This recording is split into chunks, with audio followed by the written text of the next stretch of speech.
Bonjour et bienvenue dans Nathalie pour Mage à Aubervilliers. Alors vous allez me dire pourquoi Aubervilliers? Parce que nous avons rendez-vous aujourd'hui, ici, à Aubervilliers, dans l'atelier de Lindy Dourt. Lindy Dourt qui est une créatrice que j'ai récemment découverte et que j'avais envie de vous faire découvrir. Vous me suivez?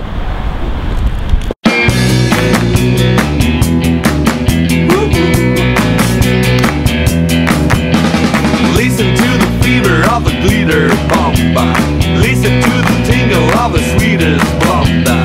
Shaking her coffee to drink a beater's from. I got a high strength feeling like a beaver bomb. Bonjour Lindy et merci de nous recevoir dans votre atelier, ou plutôt votre cabinet de curiosité. Ma première petite question, c'est en voyant donc toutes ces choses, tous ces objets, c'est d'où vous viennent toute cette inspiration? Eh bien, je travaille beaucoup autour des cabinets de curiosité. Je travaille aussi autour des leçons de choses. Des leçons de choses, expliquez-nous ça. Alors, c'est un peu... Il y a des décennies, peut-être dans les années 50, 60, chaque jour à l'école, dans les écoles primaires notamment, oui. On apprenait par exemple qu'est-ce qu'un poisson, qu'est-ce qu'une feuille, qu'est-ce qu'un oiseau. Oui. Voilà. Et donc, entre le cabinet de curiosité, les leçons de choses, la botanique, je fais un vaste mélange. Oui. Et voilà, et je crée à partir de tout ça mes propres petites histoires.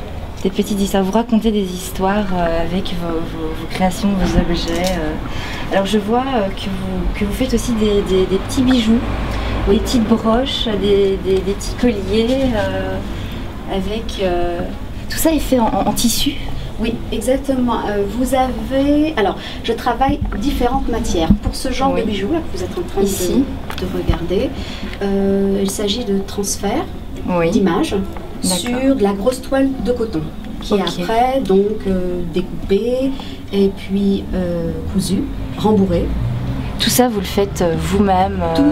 Tout est fait à la main, de A à Z. De vos petites mains, c'est magnifique. Et donc toutes ces photos, vous les prenez. Est-ce que il vous arrive de dessiner aussi des illustrations? Non, je ne dessine pas du tout. Par contre, alors donc je prends des illustrations dans de vieilles encyclopédies, dans des images, dans des livres libres de droit, d'illustrations diverses et variées. Et aussi, j'essaye de plus en plus de faire mes propres photos. Voilà, et de travailler autour. Est-ce que vous faites aussi de la photo? Oui, j'aime beaucoup ça aussi. Ok. Donc voilà, encore une fois, je mélange. Mélanger un peu tout.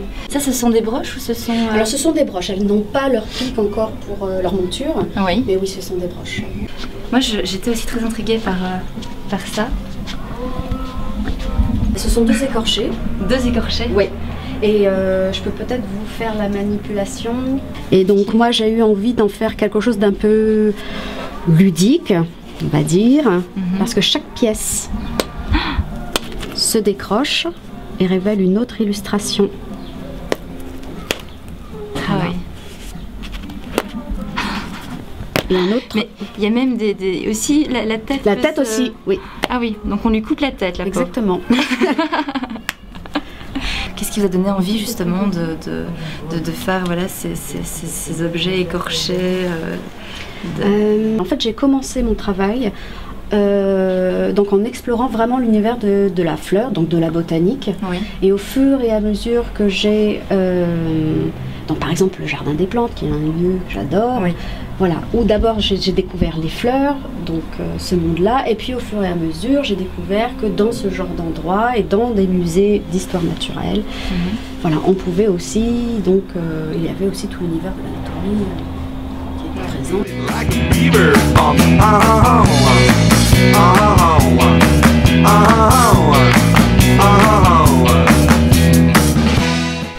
Merci beaucoup Lindy de nous avoir reçus dans votre univers, dans votre très joli atelier. Je vous dis au revoir et merci beaucoup. Merci d'être venue. Merci.